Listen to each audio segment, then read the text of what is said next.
वो आदमी नहीं है, मुकम्मल बयान है, माथे पर उसके चोट का गहरा निशान है। सामान कुछ नहीं है, फटेहाल है, मगर झोले में उसके पास कोई संविधान है। वो आदमी मिला था मुझे उसकी बात से ऐसा लगा कि वो भी बहुत बेजुबान है। नमस्कार, मैं हूं अनंत और लोकतंत्र में स्वागत है आपका। जो लाइनें मैंने अभी कही हैं, दुष्यंत कुमार की ये पंक्तियां आज के हालात पर कई दफा बहुत सटीक नजर आती हैं, खासकर जब मौसम चुनाव का हो। हर दल की तरफ से रोज एक नई आवाज नए मुद्दे को समेटे आती है। उत्तर प्रदेश को देखा जाए तो एक पार्टी की तरफ से कानून व्यवस्था, भ्रष्टाचार, घोटाले सरीखे मुद्दे उठाए जाते हैं, तो दूसरी तरफ से पलटवार में नोटबंदी, असहिष्णुता, सांप्रदायिकता जैसे भारी शब्दों की बारिश होती है। संभव है कि उत्तर प्रदेश में ये सभी शब्द बड़े मुद्दे हों, लेकिन उन मुद्दों को मुद्दा बनाता कौन है? क्या किसी पार्टी ने कभी कोई सर्वे कराया, लोगों के बीच जाकर पूछा कि उनका मुद्दा क्या है, या फिर अपने मुफीद एजेंडे को ही चुनाव के वक्त मुद्दा बनाकर पेश कर दिया जाता है? और अगर ये मुद्दे हैं भी तो वक्त बेवक्त बदल क्यों दिए जाते हैं? ये मुद्दे कितने हवाई हैं या फिर कितने टिकाऊ? इनका आधार क्या है? लोकतंत्र में आज यही समझेंगे।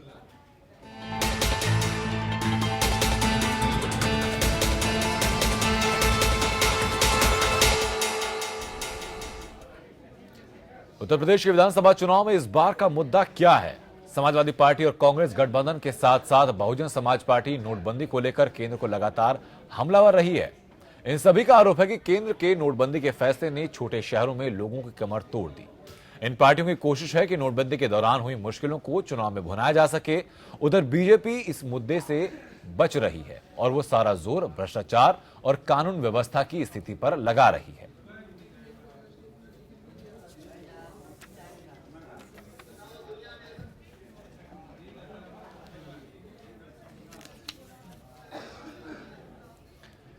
कुछ मेहमान हमारे साथ जुड़ चुके हैं। चर्चा के लिए उनसे जानते हैं कि आखिरकार वास्तविक सच्चाई क्या है, उनकी पार्टी के मुद्दे क्या हैं, और बाद में साथ ही साथ समझेंगे कि उनका यथार्थ क्या कहता है। हमारे साथ कृष्णकांत पांडे हैं, प्रवक्ता हैं कांग्रेस से। हमारे साथ मोहसिन रजा साहब हैं, प्रवक्ता हैं बीजेपी से।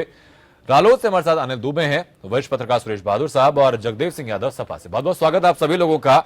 शुरुआत कृष्णकांत जी मैं आप ही से करूंगा कि कांग्रेस का मुद्दा क्या है उत्तर प्रदेश के लिए? कांग्रेस का मुद्दा बहुत स्पष्ट है। यहाँ किसानों के कर्ज माफी हमारा पहला मुद्दा है, और बिजली के बिल और इस सारी समर्थन मूल्य लेके जो हम यात्रा हमारी चली थी वो शुरू से ही हमारा मुद्दा है। और सबसे बड़ी बात है कि किसानों के कर्ज माफी से लेकर के बिजली बिल और तमाम समस्याओं से लेकर के यहाँ विकास का कार्य हो, सड़कें सही हो, लोगों को जो बुनियादी लोगों की जरूरतें हैं वो पूरी हो सके, शिक्षा और स्वास्थ्य पर विशेष जो ध्यान दिया जा सके, और बाकी इन सब सारी चीजों के साथ कानून व्यवस्था भी एक अहम मुद्दा है पूरे प्रदेश के लिए। ठीक है कृष्णकांत जी, अगर 3 हफ्ते पहले की बात करते हैं, 27 साल यूपी बेहाल कांग्रेस का नारा था, इतना बदलाव अचानक से कैसे आ गया? हाँ जी 27 साल उत्तर प्रदेश बेहाल, एकदम हमारा नारा नहीं बदला है। 27 साल में जो 22 सालों में उत्तर प्रदेश बेहाल 24-25 सालों में रहा है, जब से अखिलेश यादव मुख्यमंत्री के रूप में निर्भीक और निर्भय होकर के अकेले मुख्यमंत्री के रूप में कार्य करने लगे हैं, हमें उनकी पारदर्शिता, स्पष्ट नीति पसंद आई, इसलिए हम उनके गठबंधन में साथी रहे। जब तक 4 और 5 और 4.5 मुख्यमंत्री के रूप में काम हो रहा था उत्तर प्रदेश में, तब तक ना हम उनसे गठबंधन की बात करने को तैयार थे, ना उनकी बात हम सुनने को तैयार थे। जब यह लगा, हमें लगा कि जब डीपी यादव की ज्वाइनिंग अखिलेश यादव ने रुकवाया, अतीक अहमद जैसे बाहुबली को रोकने का काम किया, उनका टिकट काटने का काम किया, मुख्तार अंसारी और पूरे अंसारी तो बंद को रोकने का काम जब अखिलेश यादव ने किया। 27 साल कैसे गिन लिया आपने फिर? 27 साल 89 से लेके हमने 26 तक 27 साल गिना। इधर जब 6-7 महीनों में अखिलेश यादव जब अकेले रूप से पूर्ण रूप से कार्य करने लगे, तो हमें लगा अखिलेश यादव एक बेहतर मुख्यमंत्री साबित हो सकते हैं। और अब हमें पिछला छोड़ के अगले 5 साल के लिए देखना है कि कितना अधिक से अधिक, जहां से हम 89 में छोड़ के गए थे उससे ज्यादा आज तक कुछ भी नहीं हो सका है। हम उससे ज्यादा सपा के मुद्दे क्या हैं? जो कांग्रेस ने जो सामने चीजें रखी वही हैं, उसके इतर कुछ और भी चीजें हैं आपके पास? देखिए, समाजवादी पार्टी के मुख्यमंत्री अखिलेश यादव ने पिछले जो 2012 में जो घोषणा पत्र जारी किया था, अच्छा सा पालन कर दिया, उससे आगे बढ़ चले गए। आगे बढ़वाने मेट्रो की बात हुई, इसी सिलसिले में तमाम आगे योजनाएं चलाई जी। आगे जो हमारा चुनाव घोषणा पत्र है, किसानों के लिए किसान फंड बनाएंगे, बेरोजगारों को हम रोजगार देंगे, पहले भी हमने देने का काम किया है, महिलाओं की सुरक्षा की बात हमने ठीक है। लेकिन आपके सहयोगी दल जो है कांग्रेस, वो तो कह रहे हैं कि कानून व्यवस्था के मुद्दे पर सरकार 5 साल बेहद लचर रही, तो काम आपने फिर क्या किया? देखिए, ये तो पहले तो ये कांग्रेस ने एक बात कही नहीं, दूसरा मैं ये बता दूं आपको, कानून व्यवस्था इतनी उत्तर प्रदेश से अच्छी है कहीं नहीं। हमारे हिंदुस्तान में कहना किसी और पार्टी का नहीं, इसके साथ आपने गठबंधन किया है, कांग्रेस के प्रवक्ता आपके सामने बैठे हैं, वो खुद कह रहे हैं इस चीज को। नहीं, कांग्रेस नहीं कह रहे हैं, कहाँ कह रहे हैं आप फिर कहलाइए उनसे। मैं कह रहा हूँ कि वो हर 15-20 मिनट में गाड़ी पहुंचती, विदेशों में व्यवस्था है। हिंदुस्तान के किसी प्रदेश में इतनी अच्छी व्यवस्था नहीं कानून व्यवस्था की गई, इतनी उत्तर प्रदेश सरकार के माननीय मुख्यमंत्री अखिलेश यादव ने की। ठीक है सर, आप ही के सामने कृष्णांत जी दोबारा मैं जवाब देता हूं। कृष्णांत जी, 4.5 साल कानून व्यवस्था लचर रही, आपने खुद कहा अभी कानून व्यवस्था गड़बड़ है, क्राइम जहाँ पे, हमारे यहाँ ठीक है। मैंने कहा कानून व्यवस्था, मैंने कहा कानून व्यवस्था जब तक उत्तर प्रदेश में 4 से 4.5 मुख्यमंत्री कार्य कर रहे थे, वहाँ की वो 4.5 मुख्यमंत्री कार्यकाल 5 साल के अंतर्गत ही रहा है ना, मौजूदा सरकार में रहा है ना। यादव जिस तरह से, अखिलेश यादव ने जिस तरह से बाहुबलियों को रोकने का काम किया, कानून व्यवस्था में सुधार करने का काम किया, इस पारदर्शिता को देखते हुए हम गठबंधन में उनके 6 महीने कार्यकाल से संतुष्ट आप रहे, उससे पहले से आप नहीं रहे संतुष्ट? इसके पहले अखिलेश यादव जब स्वतंत्र रूप से कार्य ही नहीं करने पा रहे थे, तो उसके लिए क्या कहा जाए? ठीक है, जगदेव जी।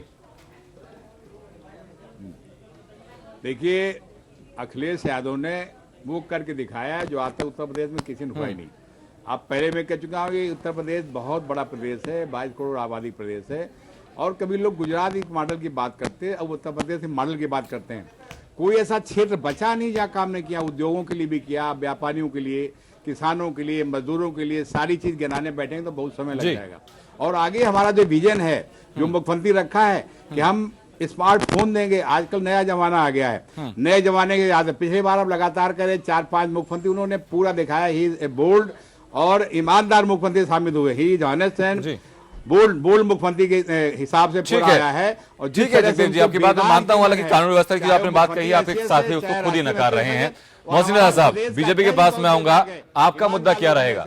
कोई जोड़ नहीं है हमारे मुख्यमंत्री का और हमारे। देखिए, हमारा मुद्दा विकास था, विकास है, विकास रहेगा, क्योंकि हम विकास कर रहे हैं, विकास की दिशा में आगे बढ़ रहे हैं। अगर ये बात करते हैं उत्तर प्रदेश की, तो उत्तर प्रदेश का न तो लॉ एंड ऑर्डर सही रहा, और ना ही जैसे कि अभी कांग्रेस के प्रवक्ता कह रहे थे कि 4.5 साल जो हालत रही है उत्तर प्रदेश की, तो 4.5 साल तो आपने उनको मुख्यमंत्री 4.5 मुख्यमंत्री माना, और 6 महीने में आपने उनको मुख्यमंत्री मान लिया, कानून व्यवस्था पिछले 22 सालों से बेहतर रही है। अखिलेश यादव के साथ होने दीजिए।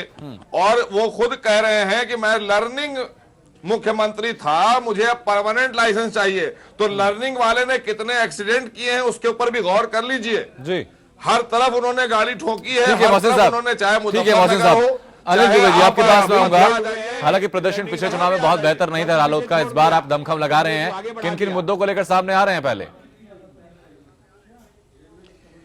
देखिए आनंद जी, हमारी पार्टी किसानों की, मजदूरों की, मूलतः इनकी लड़ाई उत्तर प्रदेश में हम लड़ते चले आ रहे हैं जी। हमारी पार्टी का मुद्दा आज भी वही है कि किसान, नौजवान ये खुशहाल हो, और हम लोगों ने मुद्दा रखा कि अगर हम सरकार में आते हैं तो हम उत्तर प्रदेश में किसान आयोग का गठन करेंगे, किसानों के लिए उनकी आय 8% दर कैसे हो उसका निर्धारण करेंगे, छोटे किसानों के सारे कर्जे माफ करने, किसानों के ऊपर सेंट्रिंग लगेगी। ठीक है अनिल दुबे साहब, वापस हम चर्चा पर लौटेंगे। इस वक्त एक रिपोर्ट आपको दिखा देते हैं पहले कि राजनीतिक दलों की तरफ से क्या क्या वादे किए गए, क्या क्या मुद्दे और किस किस तरीके से उनको रखा गया, उसके बाद चर्चा लगातार हम लोग जारी रखेंगे।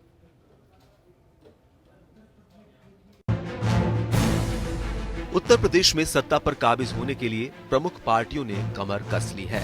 रोज ही कहीं न कहीं बीजेपी, कांग्रेस, समाजवादी पार्टी और बीएसपी के नेता रैलियां कर रहे हैं और जनता को लुभाने की कोशिश में जुटे हैं।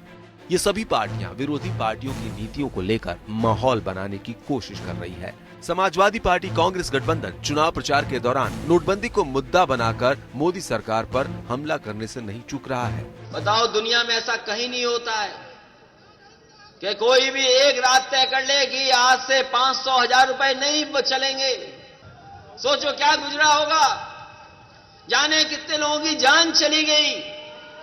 पूरे देश में 70-80 से ज्यादा लोगों की जान चली गई। लाइन में खड़े खड़े पैसा नहीं मिला। हमारा आपका पैसा, मेहनत का पैसा। असली काला धन तो उनके पास है जो बड़े बड़े शहरों में रह रहे हैं। बताओ, लाइन में कोई बड़ा आदमी दिखाई दिया हो तो बता दो। नरेंद्र मोदी जी ने कहा था कि 30 तारीख को सब कुछ ठीक हो जाएगा। पता लगता है 2 रुपए 100 रुपए में से 2 पैसे काउंटरफिट है। तो प्रधानमंत्री को अब जवाब देना है कि 7 साल से सबसे ज्यादा बेरोजगारी आज है हिंदुस्तान में। इसका जवाब प्रधानमंत्री को देना चाहिए। नोटबंदी के मुद्दे पर बीएसपी भी बीजेपी पर हमला करने से पीछे नहीं हट रही। बीएसपी प्रमुख मायावती इस मुद्दे पर जनता को याद दिलाना नहीं भूलती कि नोटबंदी के दौरान जनता को क्या क्या दिक्कतें सहनी पड़ी। जो गरीब लोग हैं, मेहनत कश लोग हैं, मध्यम वर्गीय लोग हैं और खासकर जो किसान लोग हैं, तो इनकी हालत बहुत ज्यादा खराब है नोटबंदी की वजह से। उधर बीजेपी इस मुद्दे पर फिलहाल ज्यादा जोर नहीं दे रही है और उनकी पार्टी सूबे में कानून व्यवस्था के मामले पर ज्यादा जोर दे रही है। हालांकि प्रधानमंत्री मोदी का कहना है कि उनकी सरकार कड़े फैसले लेने से नहीं हिचकेगी। हमें चुनाव की चिंता नहीं है, देश की चिंता है, इसलिए हमने। तो क्या विपक्षी पार्टियों को अंदाजा नहीं कि नोटबंदी के मुद्दे पर बीजेपी बैकफुट पर है? बीजेपी के बैकफुट पर होने की वजह से ये तो नहीं कि जिस मकसद से नोटबंदी की गई वो सफल होती नहीं दिख रही है। इसलिए नोटबंदी से जुड़े आंकड़े भी सार्वजनिक नहीं किए जा रहे हैं। लेकिन एक हकीकत ये भी है कि जिस तरह नोटबंदी पर बीजेपी बैकफुट पर है, उसी तरह कानून व्यवस्था के मुद्दे पर सूबे की समाजवादी सरकारी का रिकॉर्ड भी पेशानी पर बल डालने वाला ही है। Bureau report, APN. रिपोर्ट आपने देखी है। सुरेश बहादुर साहब, आपके पास मैं आऊंगा चीजों को लेकर कि जिस तरीके से मुद्दे बनाए जाते हैं, ये एजेंडे खुद को जो चीजें मुफीद होती हैं उनको मुद्दा बना दिया जाता है, फिर लोगों के बीच जाकर चुनाव के दौरान राजनीतिक पार्टियां मुद्दे ढूंढ कर लाती हैं लोगों से पूछकर।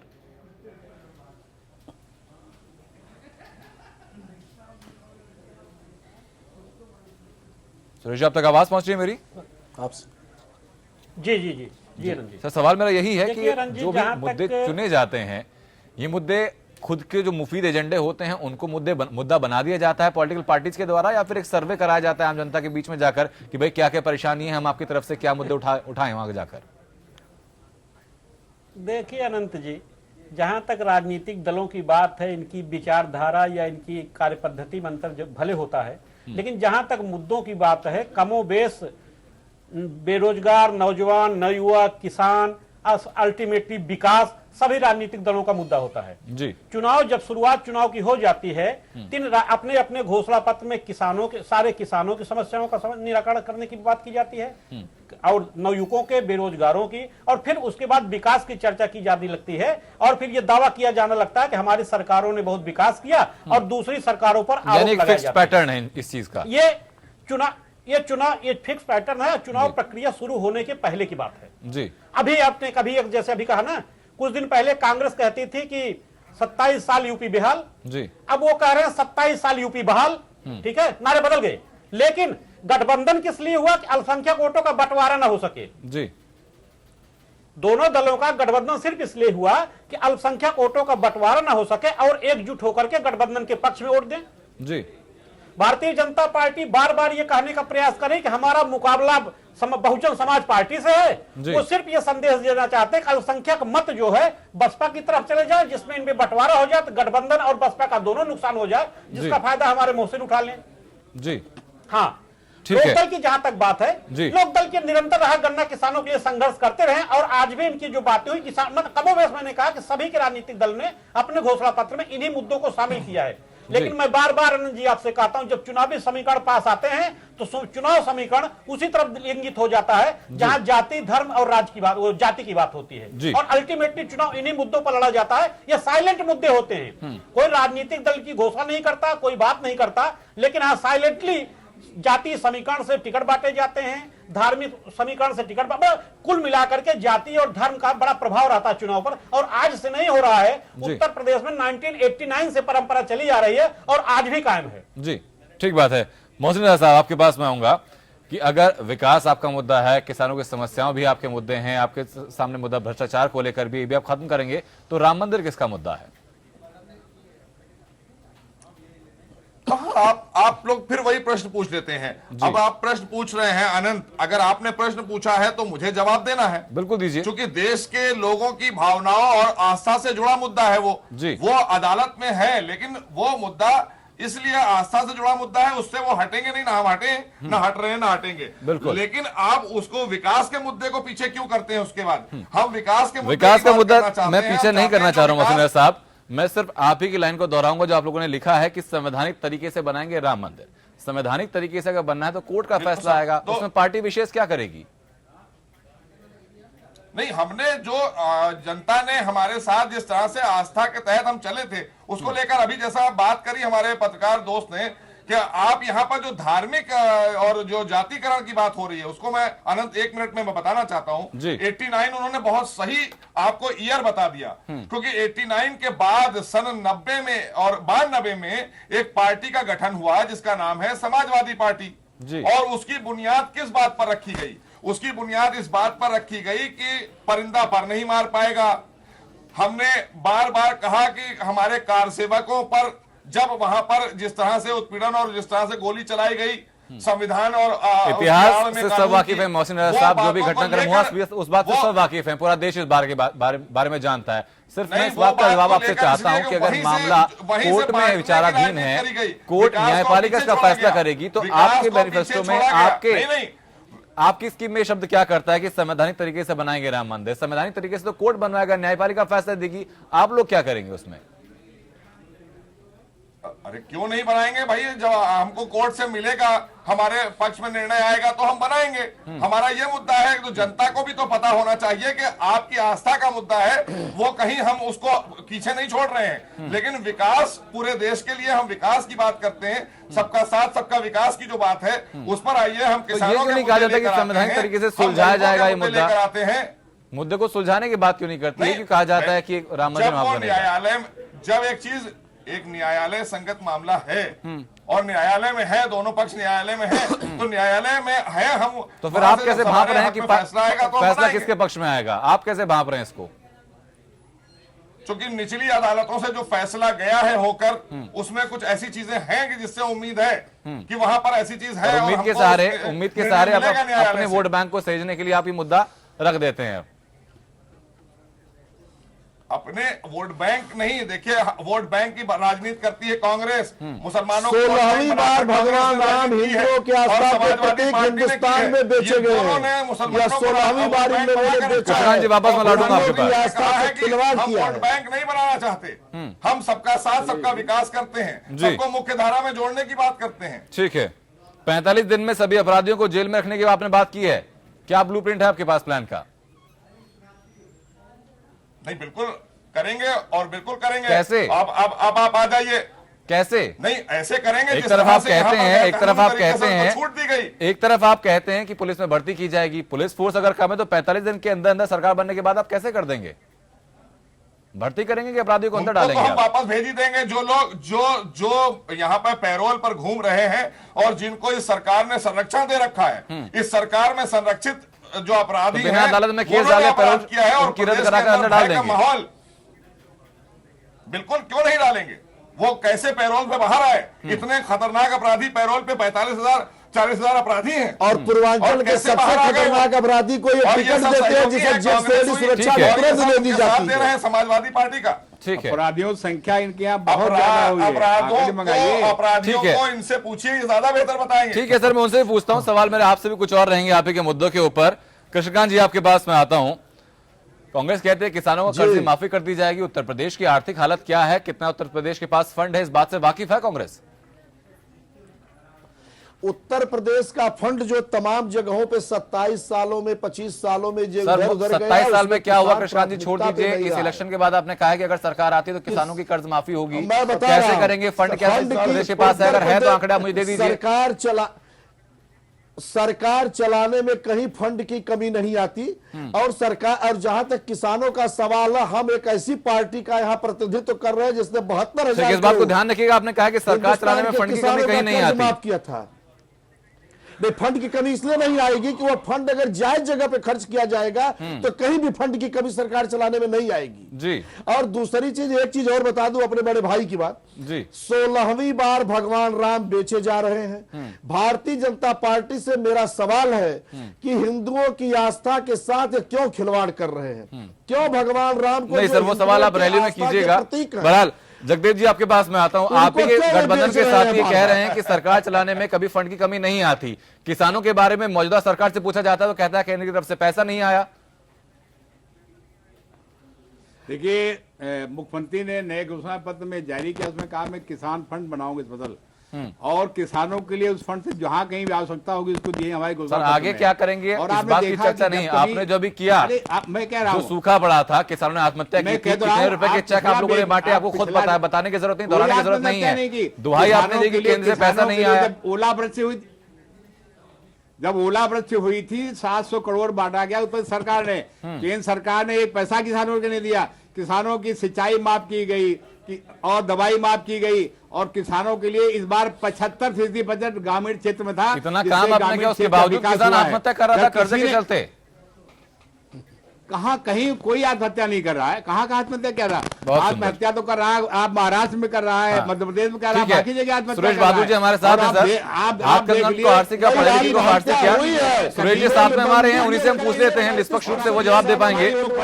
ठीक है सुरेश जी, आपके पास में होगा, जो मौजूदा हालात रहे हैं, क्या किसान मजबूर नहीं हुआ कर्जे के चलते आत्महत्या करने के लिए? क्या राज्य सरकार की तरफ से नहीं कहा गया कि पैसे की तंगी थी, केंद्र की तरफ से हेल्प नहीं की गई?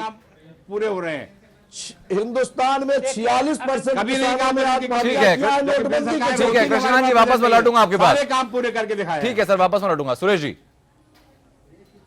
जी आनंद जी, देखिए जहां तक ओलावृष्टि सी बात है, निश्चित रूप से पिछले साल सरकार के सामने एक बड़ा संकट आया था जी, और भाजपा और प्रदेश सरकार और केंद्र सरकार में लेके इसी में असमंजस की स्थिति बन रही थी कि हमें वित्तीय स्थिति उपलब्ध नहीं कराएगी जी। हाँ, लेकिन आनंद जी एक बात की सच्चाई है कि तत्कालीन जो सिंचाई मंत्री थे शिवपाल सिंह यादव जी, उन्होंने बताया था, विधानसभा में बताया था, 3500 करोड़ रुपए उन्होंने उसमें बांटा था। हालांकि उस समय 7000 करोड़ की आवश्यकता थी ओलावृष्टि से और जो आपदा की विपत्ति जो आई थी उससे निपटने के लिए। भारतीय जनता पार्टी ने खड़े होकर के विधानसभा में ही पूछा था कि प्रदेश सरकार को केंद्र सरकार ने 7000 रुपए 4100 करोड़ की संस्तुति दी है जी, लेकिन सरकार ये मना करती रही कि अभी हमको धनराशि प्राप्त नहीं हुई है जी। संकट था, और हाँ उसमें यह भी स्वीकार करना पड़ेगा पैसा बांटने में बहुत ही अनियमितता हुई थी, और सरकार ने खुद भी स्वीकार किया था कि वित्तीय अनियमितता हुई थी, लोगों को चेक नहीं पहुंच पाए थे, न चेक दिए गए थे जिनकी धनराशि थी। इसको स्वीकार नहीं, सरकार स्वीकारा था, विधानसभा में स्वीकारा था जी। यह दिक्कत थी। जहां तक वित्तीय संसाधनों की बात है, प्रदेश सरकार ने अपने संसाधनों से इकट्ठा करके यह धनराशि बंटवाई थी, और चूंकि उनका केंद्र सरकार और चूंकि प्रदेश सरकार में जब तालमेल की कमी हो जाती है तो ऐसी समस्याएं पैदा होती हैं और हो भी रही हैं। हाँ, किसानों पर संकट रहा है, और किसानों पर संकट के बाद दूर करने के लिए दोनों ही दल आपस में चर्चा करते हैं। अब की बार जो केंद्रीय बजट आया है उसमें भी आप देख लीजिए, प्रधानमंत्री ने फसल बीमा योजना, किसान बीमा, और उसी तरह से समाजवादी पार्टी ने अपने में किसान फंड लाने की बात की, और हमारे और राजनीतिक दलों ने भी किसानों के हितों, कांग्रेस ने किसान मर्जी की माफ की है। आप गन्ना किसान के लिए हमेशा संघर्ष करते रहे हैं। सुरेश जी, एक सवाल मैं यहाँ पर आपसे रहेगा, मैं जानना चाहूंगा इसके बारे में आपसे कि एक तरफ हमने जब ओलावृष्टि हुई थी, जब सूखा पड़ा था, उस वक्त किसानों की हालत देखी थी, प्रदेश सरकार सक्षम नहीं हो पाई थी कि जितना पैसा चाहिए किसानों को उतना पैसा दे पाए। आज की तारीख में हर राजनीतिक पार्टी ये कहती है कि अगर हमारी सरकार बनती है तो किसानों के लिए कर्ज माफी कर देंगे, किसानों का इतना ब्याज माफ कर देंगे, कर्ज माफ कर देंगे। जब क्या मौजूदा संसाधन, वित्तीय संसाधन प्रदेश के पास इतने हैं कि ये सब चीजें की जा सकें, बजाय इसके साथ में विकास भी हम लोगों को करना, ये भी ध्यान रखना होगा, या सिर्फ कोरे अभी वादे नजर आ रहे हैं? देखिए अनंत जी, समस्या यह है कि बिना केंद्र सरकार की मदद के अपने वित्तीय, अपने संसाधनों से कोई भी प्रदेश की सरकार अपने किसानों या किसी भी उसकी दूर करने में सफल नहीं हो सकती है। उसमें लिए केंद्र और प्रदेश सरकार में तालमेल होना जरूरी है, और सीधी सी बात है। और ये हमेशा से किसान बेचारा हमेशा से केंद्र सरकार और प्रदेश सरकार की राजनीति का शिकार होता रहा है, खामियाजा उसको भुगतना पड़ता है। जब आप किसी दल की बात कहिए, जब बुंदेलखंड में पानी की जरूरत थी तो भारतीय जनता पार्टी ने ट्रेन भेज दिया जी। उत्तर प्रदेश सरकार ने ट्रेन वापस कर दिया कि मुझे पानी नहीं चाहिए। बिल्कुल। मरा कौन? किसान। ये किसानों की प्राथमिकता की बात जो है सारे राजनीतिक दल करते हैं, लेकिन अंत में उसमें चुनावी राजनीति जब हावी हो जाती है, उस राजनीति के तहत किसानों को नुकसान उठाना पड़ता है और आगे भी उठाना पड़ेगा, क्योंकि कभी भी कोई भी प्रदेश सरकार बिना केंद्रीय असिस्टेंस के, केंद्रीय सहयोग करके पूरा अपने प्रदेश का इस मामले में कृष्णकांत पांडे जी आपसे मैं जवाब चाहूंगा, लेकिन उससे पहले अनिल दुबे जी आपके पास मैं आता हूं। किसानों की पार्टी रालोद को कहा जाता है कि किसानों के हक के लिए काम करती है। जो मौजूदा संसाधन हैं, जो वादे किए जा रहे हैं, किसानों की नजर से आप लोग क्या देखते हैं कि क्या पूरे हो पाएंगे हर पार्टी की तरफ से जो वादे किए जा रहे हैं? दूसरी पार्टियों ने जो अनंत वादे किए जी, यहाँ पे समाजवादी पार्टी के मित्र भी बैठे हैं, भारतीय जनता पार्टी के भी मित्र बैठे हैं।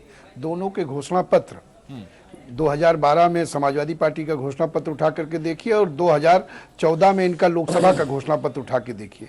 इन्होंने जो घोषणाएं की वो उन्होंने कौन सी बातें सही ढंग से पूरी हुई, नहीं हुई। भारतीय जनता पार्टी की तो पूरी की पूरी बात जो इन्होंने कही सिरे से नकार दी। तो सवाल इन लोगों की नीयत का है कि आप करना क्या चाहते हो। लेकिन हम जो कह रहे हैं, हम किसानों के लिए जो कह रहे हैं और हम वही करते हैं, हमने वही बात कही है जो हम जिसके लिए संघर्ष करते हैं, और अगर हम सरकार में आते हैं तो हम उसको पूरा करने का काम करेंगे। इस प्रदेश में किसान को बुआई के पहले गन्ने का, उसकी फसल का मूल्य उसकी मदद करेंगे, 14 दिनों में गन्ना मूल्य का भुगतान कराने का काम करेंगे। ये सारी बातें कोई काल्पनिक नहीं है, ये हम इसको करेंगे। लेकिन हम इसके साथ ही ये जो दोनों पार्टियां बैठी हैं, केंद्र की और उत्तर प्रदेश की सरकार, इन्होंने किसानों के लिए वादे बहुत बड़े बड़े किए। जगदेव जी की पार्टी ने कहा था कि हम उत्तर प्रदेश के सारे किसानों के कर्जे माफ करा देंगे। केवल उत्तर प्रदेश में भूमि विकास बैंक के कर्जे माफ हुए थे। इन्होंने कहा था सारे लोगों को हम लैपटॉप दे देंगे, सारे छात्रों को टैबलेट दे देंगे। लेकिन कहां की धरातल पे उतरा? 2 करोड़ नौजवानों को रोजगार देने की बात भारतीय जनता पार्टी ने की थी। कितने लाख लोगों को रोजगार मिल गया। सवाल ये है, सवाल नियत का है, सवाल भाषण देने का नहीं है। उन्होंने भाषण दिए अपनी सभाओं में, लेकिन पूरा कहीं नहीं किया। ठीक है कृष्णकांत पांडे, सवाल फिर घूमकर वहीं पर आ गया जो मैंने बात की थी कि क्या प्रदेश सरकार के पास इतना वित्त मौजूद है, इतना पैसा मौजूद है कि जो आपने बातें कही हैं अपने मैनिफेस्टो में वो तमाम चीजें पूरी कर सकें? सुरेश बहादुर जी ने साफ कहा कि भाई केंद्र की सहायता के बिना आप लोग नहीं कर सकते, तो किस बूते फिर केंद्र सरकार से नहीं, केंद्र सरकार से हम भीख नहीं कोई प्रदेश सरकार मांगेगी। केंद्र सरकार से जो प्रदेश सरकार का शेयर है, जितना उसको मिलता है उतने में, और प्रदेश सरकार के जो आमदनी के जरिए है उनको मिला के उत्तर प्रदेश जैसे बड़े राज्य को भी बहुत ही बखूबी अच्छे ढंग से चलाया जा सकता है। कैसे किसानों का कर्ज माफ किया जा सकता है, मांग रहा हूं, बकाया भुगतान किया जा सकता है। हिसाब लगाया कांग्रेस ने कि कितनी आमदनी है, कितना किसानों के लिए माफ करना पड़ेगा?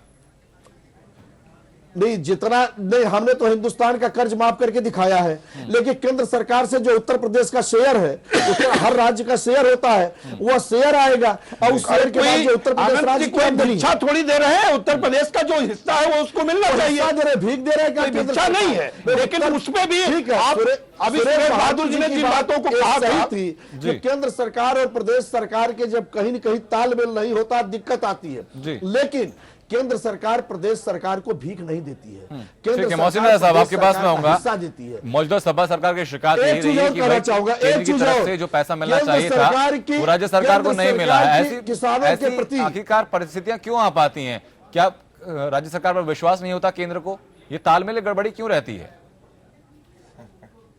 आनंद, उनकी जानकारी पूरी नहीं है, क्योंकि यहाँ पर बैठते हैं, बात करते हैं, आरोप लगाना है लगा देते हैं। लेकिन मैं बताना चाहता हूँ जनता को भी और इनको भी करना चाहता हूँ कि 1 लाख करोड़ रुपया ज्यादा दिया गया है उत्तर प्रदेश सरकार को जी, और वो 1 लाख करोड़ इन्होंने जनता के हितों का पैसा था, उसमें से थोड़ा सा पैसा खर्चा किया, बाकी एजेंसियों के थ्रू इन्होंने प्राइवेट काम कराए, एजेंसियों को डालकर। सरकारी पैसा जो सरकार का जनता का पैसा था, मैंने कोई एहसान नहीं किया। तो आपने पूछा क्यों नहीं? जनहित में आपने उस पैसे भेजा, आप बताते कि उस पैसा कहां दिया, वापस मैं लौटूंगा। मोहसिन रजा को अपनी बात पूरी करने दीजिए। ये भी तो बता देते कि हमने ये पैसा दिया था, तो उसका खर्चा ही बता देते। वापस मैं लौटूंगा आपके पास। अनिल जी मेरी बात पूरी हो जाए। अनिल जी मेरी बात पूरी होनी, मेरा कहना यह है कि पहली चीज तो वो पैसा नहीं खर्चा किया, जो पैसा जिस मद का आया था उस मद में न लगा के कहीं और उसमें कमीशनबाजी की वजह से, भ्रष्टाचार की वजह से, गलत नीतियों में खर्चा कर दिया गया, और जो नहीं खर्चा किया गया उसका जनता इनसे जवाब मांगेगी। दूसरी बात, किसानों की ये बात करते हैं, जो बातें अभी अनिल जी कह रहे थे, ये सारी मैनिफेस्टो में हम कह चुके, और किसानों की लड़ाई जितनी अच्छी भारतीय जनता पार्टी लड़ रही है, नकल की और भारतीय जनता पार्टी किसानों की लड़ाई लड़ रही है। गैस योजना का जो बजट 6 साल था, उतना ही बजट इस साल इन्होंने नहीं बढ़ाया। समाजवादी फसल बीमा योजना का बजट 6 साल से कम किया है इन्होंने। ठीक है जगदेव जी, कृष्णकांत पांडे जी, एक एक करके अपनी बात रखेंगे। दुबे सर, आप सभी लोगों से दरख्वास्त करिए कि एक एक करके आप लोग बात रखेंगे तो सब लोग समझ पाएंगे बातें। मोहसिन रजा साहब, एक बात का सीधा, स्पष्ट और संयुक्त आंसर मैं आपसे चाहूंगा कि नोटबंदी को लेकर अक्सर सरकार बैकफुट पर नजर आती है। क्या नोटबंदी सफल आपका मिशन रही है, और अगर रही है तो आंकड़े फिर नदारद क्यों रहते हैं? तो हम लोग लाइनअप हो गए, कुछ नहीं। मोहसिन रजा साहब,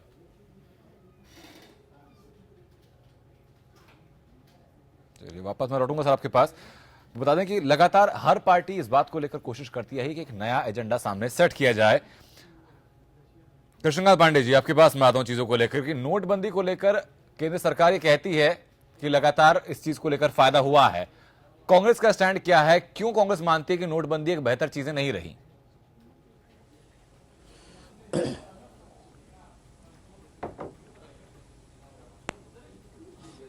कृष्णकांत पांडे जी, आवाज आ रही है पूछने सवाल किससे था?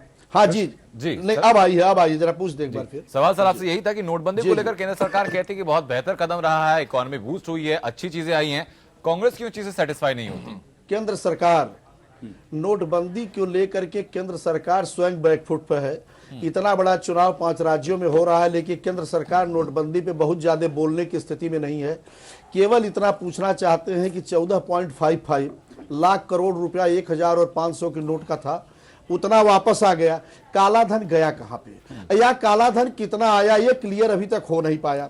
नोटबंदी, आरबीआई एक स्वतंत्र शासी संस्था है, क्या उनके गवर्नर को लिया गया विश्वास में नोटबंदी करते समय?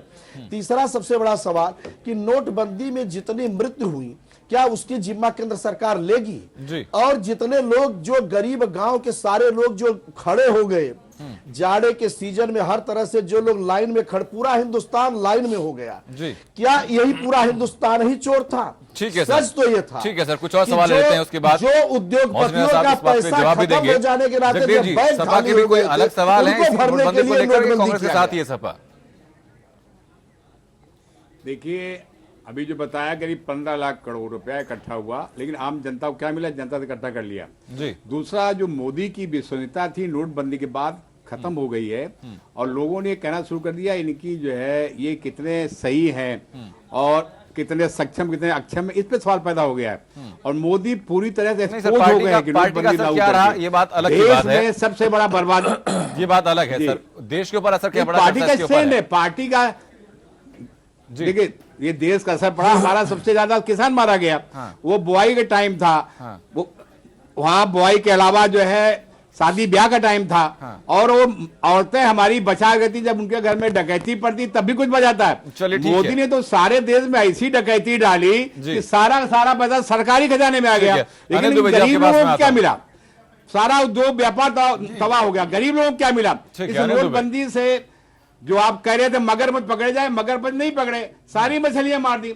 आम जनता करा रही, उद्योग व्यापार खत्म हो गया। वापस मैं लौटूंगा, अनिल दुबे आपके पास में आता हूं। खराब फैसला था नोटबंदी का, वो किया है मोदी जी ने। मोदी का चेहरा तो कोई देखने नहीं चाहता। ठीक है सर, अनिल दुबे जी, सारे देश में, और इनके बाद दूसरा कोई चेहरा है नहीं। अब चुनाव की क्या स्थिति है आपके सामने आएगी, कोई चेहरा नहीं इनके पास। मोदी का चेहरा जनता के सामने आता है तो जनता जो देखने नहीं चाहती। ठीक है जगदेव जी, ठीक है। अनिल दुबे जी, आपको कोई सवाल? फिर जवाब के लिए मोहसिन रजा साहब आपके पास चलेंगे हम लोग। देखिए, नोटबंदी, केंद्र सरकार ने नोटबंदी की, बगैर पूरी व्यवस्था किए लागू कर दिया, और पूरा देश लाइन में लग गया। किसान परेशान रहा, मजदूर परेशान रहा, छोटा उद्योग जो है, जो पटरी दुकानदार है, खोमचे वाले हैं, ठेले वाले हैं जी, और जो दिहाड़ी मजदूर है, वो किस तरह से परेशान रहा, ये पूरा देश जानता है। असर को लेकर सवाल है। ठीक है अनिल जी, वापस मैं लौटूंगा आपके पास। बिल्कुल, मोहसिन राजा साहब, आपके पास मैं आता हूं कि नोटबंदी का असर को लेकर आश्वस्त आप लोग करते हैं कि बेहतर रहा, आखिरकार आंकड़े देने में हिचकिचाते क्यों? जब अटैक किया जाता है तो हमेशा बैकफुट पर सरकार क्यों नजर आती है?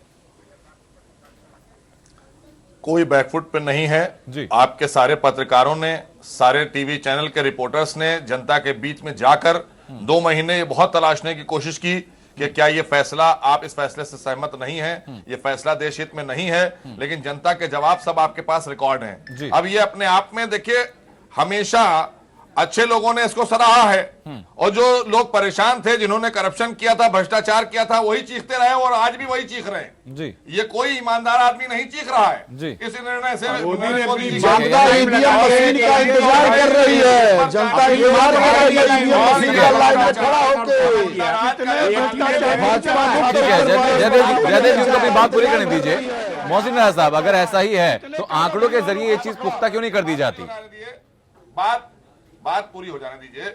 मैंने कहा ना कि ये जो भ्रष्टाचार जिन्होंने किया 65 साल वो, और जिनकी सरकार में गुंडाराज और भ्रष्टाचार यहां चला 5 साल वो, अब जिन्होंने 2.5 साल में पूरे हिंदुस्तान को मात दे दिया। विकास रुकने वाला नहीं है। धन्य है गुजरात की जनता, 12-13 साल कैसे इनको जेल गई। धन्य है गुजरात की जनता। वापस लौटेंगे, एक और रिपोर्ट हमारे पास है, उसके बाद हम लोग कर लेते हैं कि बीजेपी को एक और झटका लगा है।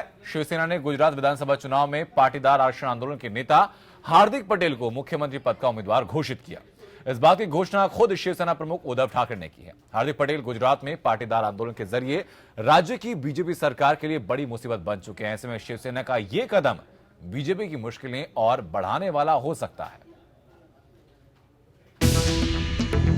पटेल आंदोलन के जरिए गुजरात में बीजेपी सरकार को चुनौती देने वाले हार्दिक पटेल को शिवसेना ने गुजरात विधानसभा चुनाव में मुख्यमंत्री पद का उम्मीदवार घोषित किया है। माना जाता है कि आनंदीबेन पटेल के मुख्यमंत्री पद से इस्तीफे की एक वजह पाटीदार आरक्षण आंदोलन के नेता हार्दिक पटेल ही थे। आनंदीबेन हार्दिक पटेल के आंदोलन को सही तरीके से भांप नहीं पाई और राज्य में बीजेपी की काफी किरकिरी हुई थी। यहाँ पर जो आए वो दोस्त के नाते आए, प्रणाम करने के लिए आए थे और बड़ों के आशीर्वाद लेने के लिए आए थे, ताकि जो लड़ाई लड़ रहे हैं समाज हित के लिए, सामाजिक परिवर्तन के लिए और कुछ ऐसा राजनीतिक परिवर्तन जहाँ पर लोगों को न्याय दिला सके, बस इसी के लिए आए थे यहाँ पर। और जहाँ भी जरूरत पड़ेगी हम इन परिवार के नाते इनके साथ खड़े रहेंगे, जहाँ भी जरूरत किसी भी प्रकार की। हार्दिक पटेल का साथ शिवसेना को काफी जंचने की उम्मीद है, क्योंकि शिवसेना की तरह ही हार्दिक पटेल भी प्रधानमंत्री मोदी पर अक्सर जुबानी वार करते रहते हैं। महाराष्ट्र में पहले से ही बीजेपी और शिवसेना के बीच किचकिच चल रही है। इसके चलते बीएमसी चुनावों में भी दोनों के बीच गठबंधन नहीं हुआ।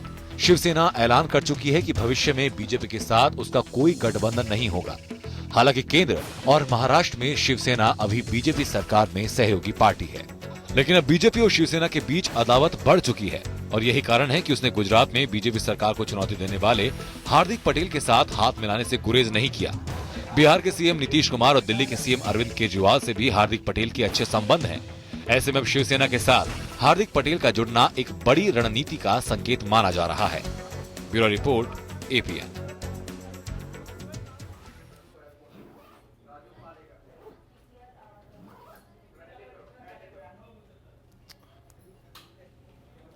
लगातार ये चीजें सामने आ रही हैं और अब उत्तर प्रदेश को लेकर तो बीजेपी की गले की फांस गठबंधन बन ही चुका था। अब गुजरात में भी चीजें ऐसी सामने आ गई हैं, तो आखिरकार बीजेपी का अगला कदम इस बारे में क्या हो सकता है? सुरेश बहादुर जी, शुरुआत मैं आप ही से करूंगा कि गुजरात में जो एक मंच पर दिखने जा रहे हैं उद्धव ठाकरे और हार्दिक पटेल जी एक साथ दिखे हैं, तो क्या इंडिकेशन बीजेपी के लिए निकालती हैं चीजें? देखिए आनंद जी, जहां तक गठबंधन की बात है, अब काफी दिनों से गठबंधन का ही दौर चल रहा है।